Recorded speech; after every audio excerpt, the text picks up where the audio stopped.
Hey everybody, got a small form factor computer that you wanted to add a graphics card to that can perform decently? The GT1030 just might be your answer. Stay tuned.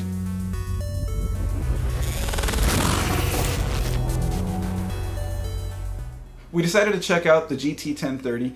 Coalition Gaming member Garrett bought one to install into a small form factor Dell that he came across to see how it would perform. The Dell specs have I believe it has an i5-4570 CPU, 8 gigs of RAM, and probably not that big of a power supply. I think it's only like 255 watts or something like that. However, that limits you, especially furthermore being limited by the small form factor. So you're already limited in terms of power supply because that's a proprietary thing, and it won't fit because of how small it is. You can't really fit anything else in there unless you take it all out and build a case or build a computer around it into another case. Yeah, that is neither here nor there though.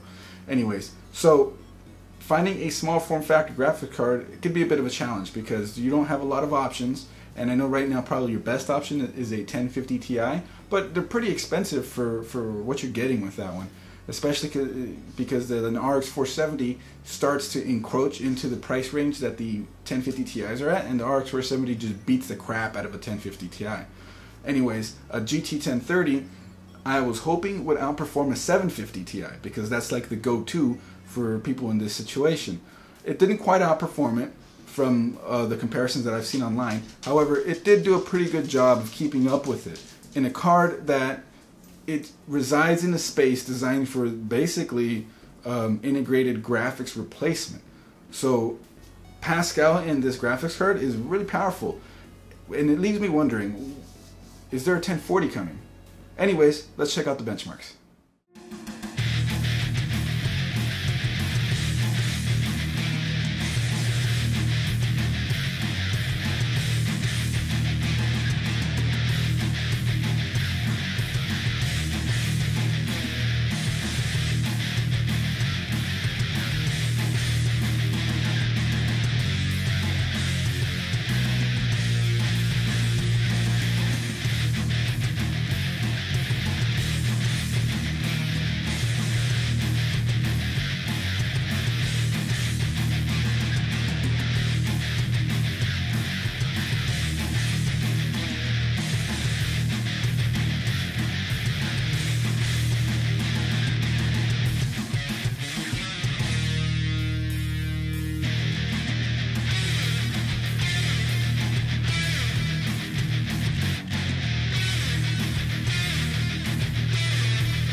So there you have it. The graphics card performs better than I expected, honestly. It can play Battlefield 1 at a good FPS on low. It plays Doom on low at a pretty good FPS. It's all playable. What impressed me the most is that it was actually although it wasn't very pretty, it was a playable FPS on Ghost Recon Wildlands. That's a heavy game to try to run, especially on a graphics card of this caliber.